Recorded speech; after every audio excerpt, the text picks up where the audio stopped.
என் அன்பார்ந்த என் உயிர் சொந்தங்களே, நம்ம பிறர் உயிருக்கு வந்து பசி ஆத்துறோம், பிறர் உயிருக்கு தாகத்தை தனிய வைக்கிறோம். இதெல்லாம் பார்த்து கிண்டல் பண்றாங்க, கேலி பண்றாங்க, எள்ளி நகையாடுறாங்க, சிரிக்கிறாங்கன்னா அதெல்லாம் பார்த்து நீங்க சோர்ந்துடக்கூடாது. அதெல்லாம் நினைச்சு நீங்க வந்து தள்ளாடி போயிடக்கூடாது. அதெல்லாம் நினைச்சு நீங்க வருந்தக்கூடாது. நீங்க இன்னும் துணிந்து பண்ணணும், இன்னும் நீங்க வந்து மனப்பூர்வமா பண்ணணும், இன்னும் நீங்க வந்து உளமாற பண்ணணும். ஏன்னா அந்த அந்த அந்த பசியோட கொடுமை உங்களுக்கு தெரியும், அந்த தாகத்தோட கொடுமை உங்களுக்கு தெரியும். அவனுக்கு தெரியாது, சிரிக்கிறவனுக்கு தெரியாது, எள்ளி நகையாடுறவனுக்கு தெரியாது. சரிங்களா? அவன் வந்து கிண்டல் பண்ணிட்டு போயிடுவான். அவனுக்கு தெரியாது, அவன் வந்து 4 பேருக்கு சாப்பாடு போட மாட்டான். ஏன்னா அவனுக்கு ஒரு நாள் பசிக்கும் பாருங்க. அந்த பசிக்கு அவன் சாப்பாட்டுக்கு ஏங்குவான் பாருங்க. அப்பதான் அவனோட பசியோட அருமை அவனுக்கு தெரியும்.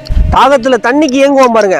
அப்பதான் அவனுக்கு அந்த பசியோட அந்த தாகத்தோட கொடுமை அவனுக்கு தெரியும். சரிங்களா? அதனால அது வரைக்கும் வந்து அவனுக்கு தெரியாது. அவன் வந்து சிரிச்சுனே தான் இருப்பான். சாப்பாடு போறவங்களை பார்த்தா சிரிப்பான், தாகத்துக்கு தண்ணி கொடுக்குறவங்களை பார்த்தா சிரிப்பான், உதவி பண்றவங்களை பார்த்தா சிரிப்பான், தொண்டு பண்றவங்களை பார்த்தா சிரிப்பான், எள்ளி நகையாடுவான்.